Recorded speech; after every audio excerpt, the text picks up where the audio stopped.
은행 창구에 붙은 환율표를 보고 깜짝 놀랐습니다. 달러 하나 사는데 1,500원이라니 이게 현실인가 싶더라고요. 몇 년 전만 해도 1,000원대 초반이었는데 지금은 완전히 다른 세상이 된 겁니다. 그런데 더 소름 돋는 건 이게 시작에 불과하다는 거예요. 수치를 분석해보면 환율이 앞으로도 계속 치솟을 확률이 84%나 됩니다.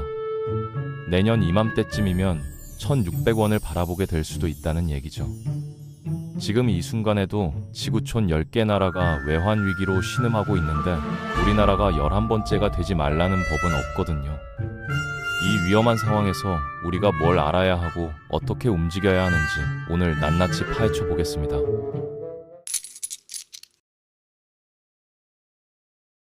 사람들은 환율이 오르면 그냥 해외 직구가 비싸지는 정도로 생각하는데 실상은 훨씬 심각합니다.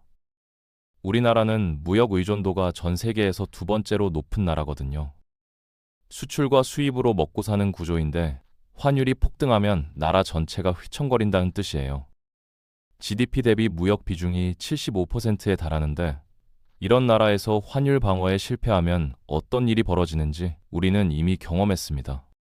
1997년 그 악몽 같던 시절, 주식시장이 70%나 곤두박질 쳤고 멀쩡하던 기업들 절반이 문을 닫았죠.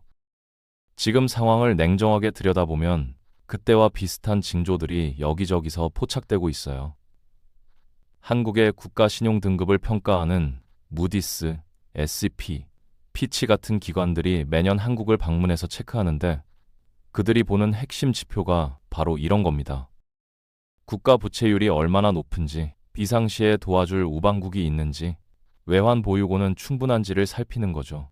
그런데 안타깝게도 지금 한국은 세 가지 항목 모두에서 빨간불이 켜져 있습니다. 외환 보유고 얘기를 좀 해볼게요.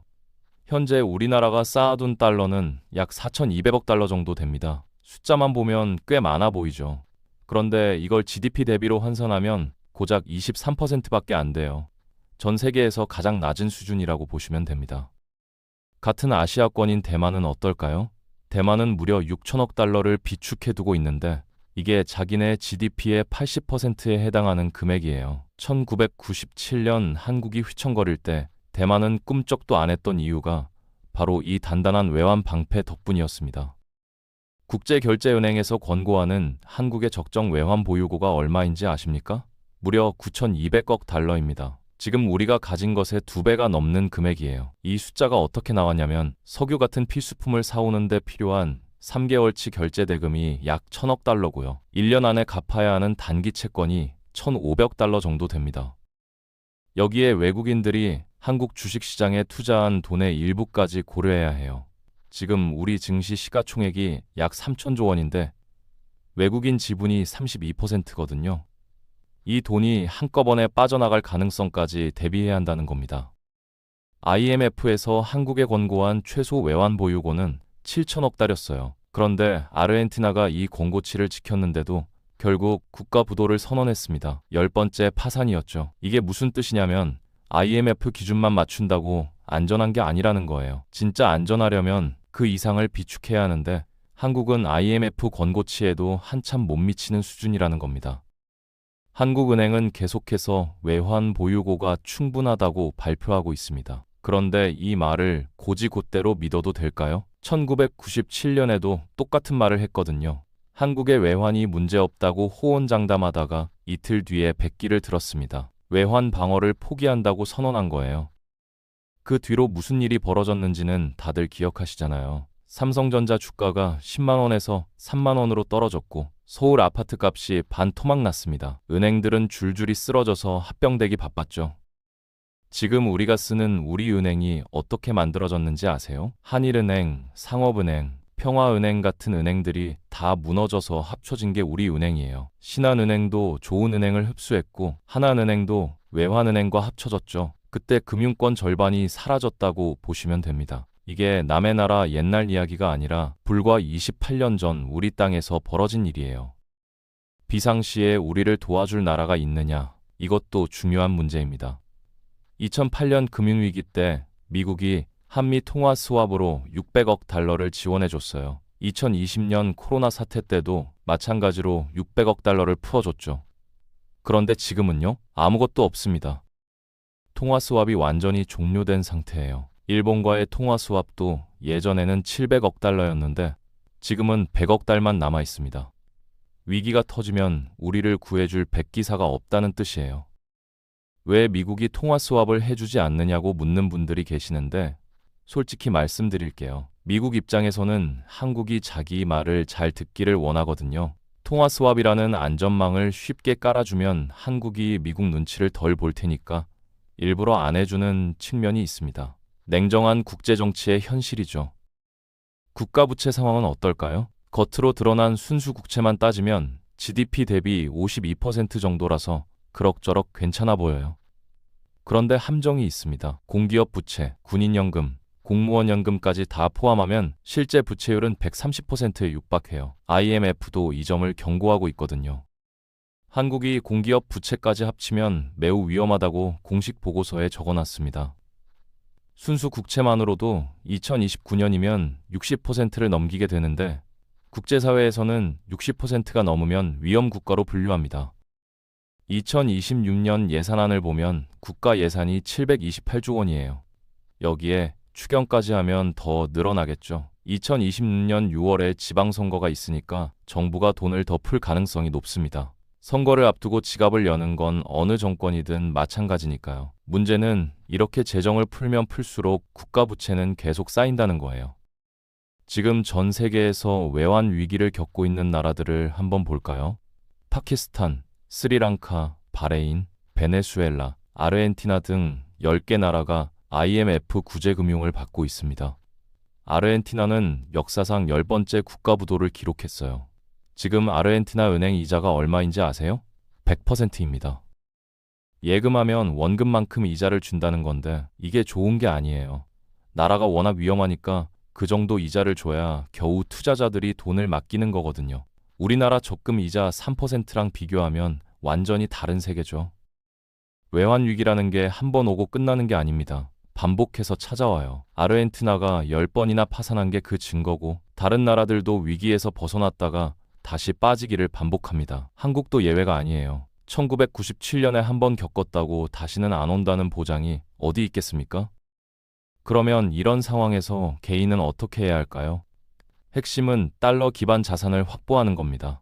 원화만 들고 있으면 환율이 오를 때마다 자산 가치가 깎여 나가거든요. 지금 글로벌 주식시장 비중을 보면 미국이 60% 이상을 차지하고 있어요. 일본이 5%, 중국이 그보다 조금 더 되는데 일본과 중국은 계속 비중이 줄고 있고 미국만 늘어나고 있습니다. 돈이 미국으로 몰린다는 뜻이에요. 미국인들은 국민의 70%가 주식에 투자해서 노후를 준비합니다. 우리나라는 대부분 부동산에 올인하죠. 그런데 부동산은 환율 방어가 안 돼요. 원화 가치가 떨어지면 부동산 가치도 달러 기준으로는 같이 떨어지거든요. 1997년 외환 위기 때 서울 아파트가 왜 폭락했겠어요? 원화 가치가 반토막 나니까 자산 가격도 같이 무너진 거예요. 구체적으로 뭘 사야 하느냐? 가장 안전한 건 미국 대표 지수인 S&P 500 ETF입니다. 개별 주식은 급등락이 심해서 심장이 약한 분들은 버티기 힘들어요. 엔비디아 같은 주식은 올해 100% 넘게 올랐지만 중간에 30%씩 빠진 적도 있거든요. 그런 롤러코스터를 탈 자신이 있으면 개별 종목을 사도 되지만 그게 부담스러우면 S&P 500 지수를 사면 됩니다. 이 지수는 매년 꾸준히 우상향하고 있어서 장기적으로 보면 거의 손해볼 일이 없어요. 실제로 만난 기업인 중에 회사 여유자금 100억 원을 은행에 예금하지 않고 전부 S&P 500에 넣어둔 분이 계셨어요. 회사 돈은 절대 잃으면 안 되는데 은행 이자보다 SP 수익률이 훨씬 높으니까 그렇게 하신 거죠. 연평균 수익률이 거의 30%에 가까우니까요. 미국 시가총액 순위를 보면 엔비디아가 4조에서 5조 달러 사이, 애플과 마이크로소프트가 그 뒤를 잇고 있어요.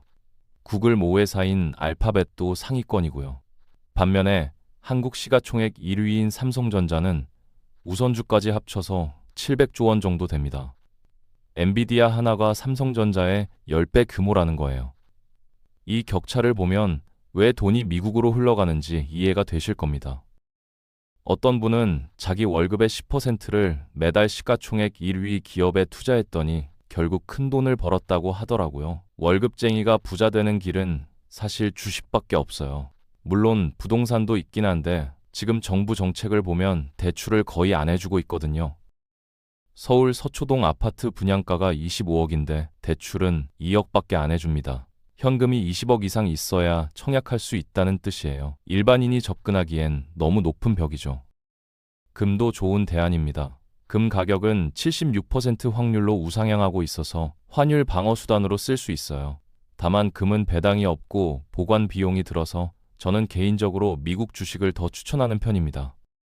한국 원화의 국제 경쟁력이 얼마나 약한지 아세요? 전 세계 결제에서 원화가 차지하는 비중이 고작 0.1%에서 1% 사이예요. 세계 40위권 수준인데 태국 바트화보다도 결제 비중이 낮습니다. GDP로는 세계 13위 경제대국인데 금융 경쟁력은 바닥이라는 거죠. 이게 왜 문제냐면 국제 금융시장에서 한국이 공격받기 쉽다는 뜻이거든요. 헤지펀드들이 작정하고 덤비면 방어하기가 굉장히 어려워요. 외환 위기 가능성을 수치로 따지면 저는 30% 정도로 봅니다. 3번 중에 1번은 올 수 있다는 거예요. 낮은 확률이 아니죠.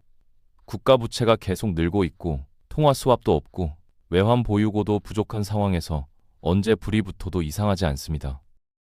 서울 집값 상승 확률은 90%, 금값 상승 확률은 76%, 환율 상승 확률은 84%로 나오고 있어요.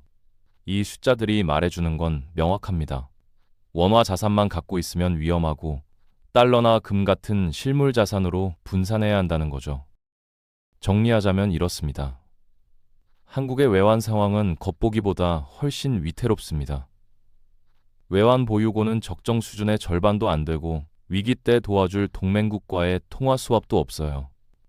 국가 부채는 공기업까지 합치면 이미 위험 수준을 넘어섰고 원화의 국제 경쟁력은 바닥입니다. 이런 상황에서 정부나 한국은행 말만 믿고 있으면 1997년의 악몽이 반복될 수 있어요. 개인이 할 수 있는 건 스스로 방패를 만드는 겁니다. 여유 자금의 상당 부분을 미국 주식이나 금처럼 달러 기반 자산으로 옮겨두세요. 환율이 1,500원을 넘어 1,600원으로 가더라도 달러 자산을 갖고 있으면 오히려 이득이거든요. 위기는 준비한 사람에게는 기회가 됩니다. 1997년 때도 달러를 갖고 있던 사람들은 폭락장에서 헐값에 좋은 자산을 쓸어 담았어요. 반대로 원화만 갖고 있던 사람들은 자산이 녹아내리는 걸 지켜볼 수밖에 없었죠. 지금 당장 전 재산을 옮기라는 게 아니에요. 하지만 최소한 일부라도 달러 자산으로 분산해 두는 게 현명합니다. 위기는 예고 없이 찾아오거든요. 1997년에도 이틀 전까지 괜찮다고 했다가 갑자기 무너졌잖아요. 그때 가서 후회하면 이미 늦습니다. 지금 이 순간이 준비할 수 있는 마지막 기회일 수도 있어요.